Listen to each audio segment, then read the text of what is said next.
Cette vidéo fait un bref survol de la troisième étape de la démarche d'aide à la décision Vivre avec les risques. La démarche d'aide à la décision Vivre avec les risques fut développée afin d'élargir notre approche à l'évaluation et la gestion des risques afin de pouvoir soutenir les personnes aînées qui vivent avec les risques. La démarche d'aide à la décision Vivre avec les risques est une approche en 4 étapes qui permet une revue holistique, structurée et systématique de préoccupations de risque chez les personnes aînées. Cette vidéo de formation nous offre un survol de la troisième étape. Qu'est-ce qui peut être fait pour réduire les préoccupations concernant les situations à risque? Après avoir clarifié la situation à risque, on peut examiner les façons de gérer le risque en ciblant quelle est la préoccupation? Dans quel contexte se déroule-t-il? Quelles sont les causes et les conséquences possibles? Et qui est préoccupé?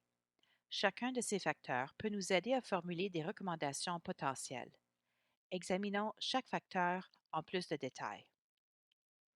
Débutons en regardant qui est préoccupé. En identifiant qui est préoccupé, ceci nous aide à comprendre qui on doit impliquer dans le processus de résolution de problèmes. En plus, en identifiant qui n'est pas préoccupé, on peut sonder le terrain afin de déterminer pourquoi il y a des divergences d'opinion. D'abord, il faut comprendre ce qui importe le plus pour les personnes aînées et quels sont leurs objectifs. Est-ce que la personne aînée privilégie la qualité de vie ou la participation aux activités sur la sécurité?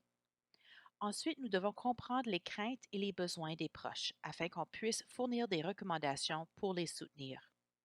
Ensuite, si comme clinicien, vous avez des préoccupations, avez-vous élargi et équilibré votre approche au risque au lieu de vous fier uniquement à votre intuition?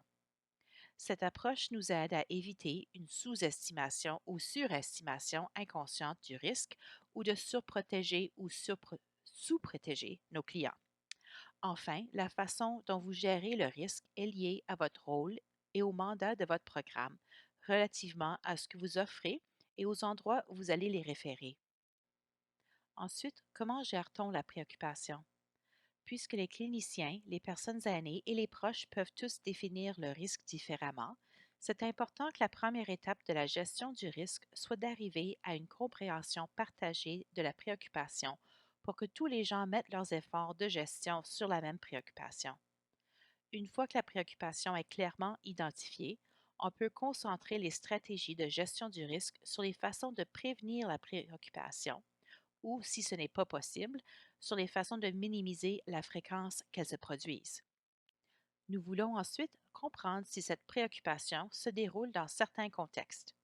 Est-ce que cela se passe dans un environnement spécifique, avec certaines activités ou à un moment particulier de la journée? Si c'est le cas, est-ce qu'on peut adapter ou modifier des environnements ou activités ou suggérer des activités alternatives qui répondent quand même aux besoins des personnes aînées? Par exemple, Dr. Lee et ses collègues suggèrent un cadre pour l'évaluation du risque de ceux qui vivent avec un trouble cognitif qui est centré sur la personne. Ils suggèrent qu'en comprenant les besoins psychosociaux sous-jacents que la personne recherche lors d'une activité, on peut suggérer une autre activité qui est moins à risque et qui peut aussi répondre aux besoins de la personne. Par exemple, qu'est-ce que l'activité lui apporte?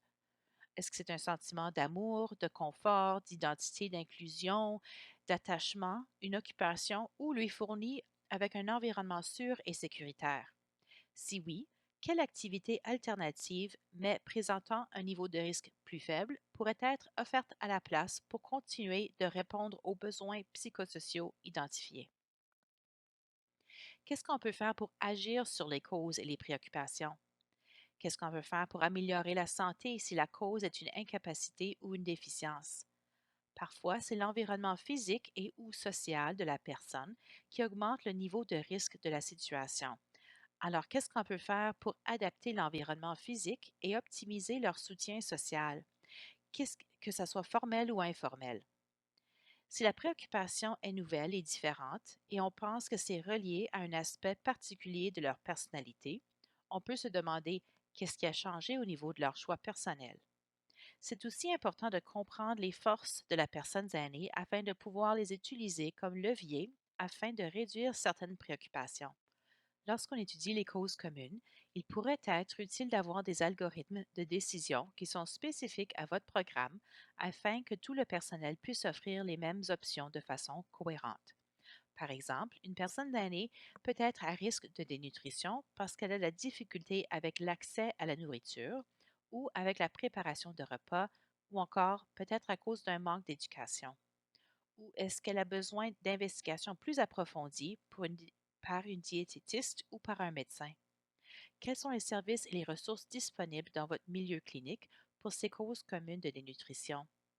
Qu'est-ce que vous et votre équipe pouvez offrir dans un milieu clinique et à quel service pourriez-vous référer ce client?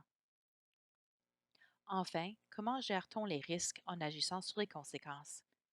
Quel type de recommandations ou interventions pouvez-vous suggérer afin de minimiser les conséquences négatives et reconnaître les conséquences positives et les utiliser comme levier? En plus, une approche élargie à l'évaluation et la gestion des risques assure que les conséquences physiques et émotionnelles sont balancées dans les conséquences négatives. Voici un exemple d'une préoccupation d'incendie qui survient dans la cuisine alors que l'individu oublie d'éteindre la cuisinière. Puisque les troubles cognitifs sont la cause identifiée, les stratégies suggérées peuvent inclure une investigation diagnostique et offrir des recommandations pour optimiser la santé du cerveau. On peut agir sur le contexte en adaptant l'environnement physique, comme en débranchant la cuisinière, en utilisant une minuterie ou en utilisant des notes à aide-mémoire.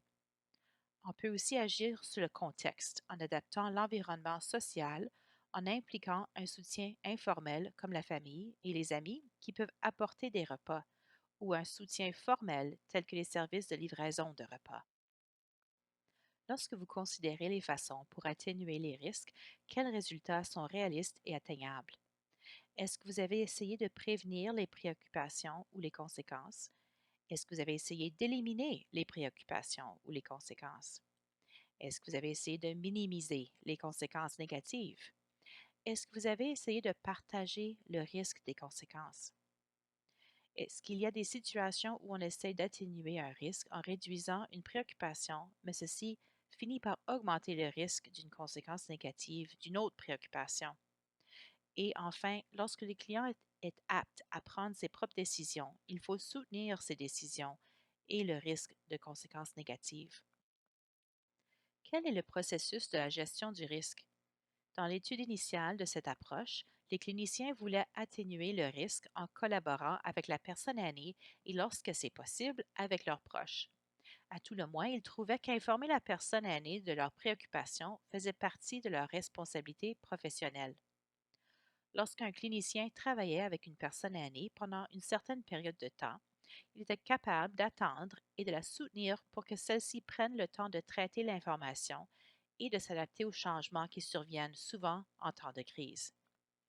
Enfin, les cliniciens indiquaient qu'ils sentaient qu'ils pouvaient aller à l'encontre des souhaits de la personne âgée seulement s'ils considéraient que la personne posait un risque imminent pour elle-même ou autrui. Les cliniciens dans l'étude initiale indiquaient que les situations cliniques qui impliquaient des risques élevés de conséquences négatives leur causaient de la détresse morale. Ils trouvaient qu'ils étaient mieux placés à soutenir la personne aînée à vivre avec les risques lorsqu'ils étaient en mesure de consulter leurs collègues pour échanger, valider, résoudre des problèmes et aller chercher une perspective différente. Enfin, vous pouvez mettre en œuvre un processus collégial afin d'élargir votre approche à l'évaluation de la gestion du risque pour les cas plus complexes dans votre milieu clinique.